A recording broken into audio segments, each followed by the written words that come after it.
কানাডার ডন রিভারের তীরবর্তী কানাডিয়ান ফরেস্টের কিছু জমি, অর্থাৎ কানাডিয়ান বন বিভাগের কিছু জমি, এবং সেখানে গাছপালা লাগানো আছে। আর সেই জমিতে একটি বিরাট বড় তুতফল গাছ রয়েছে।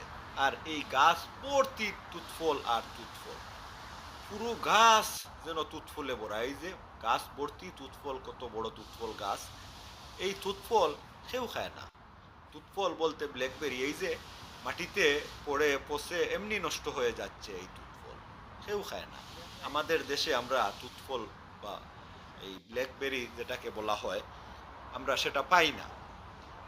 আর এই কানাডাতে এসে দেখলাম এই তুতফল খাওয়ার সময় কারণে সবাই ব্যস্ত জীবন পার করছে।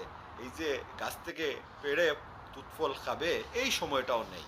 সরকারি গাছ থেকে পেড়ে খাওয়া অপরাধ নয়, তবু খায় না।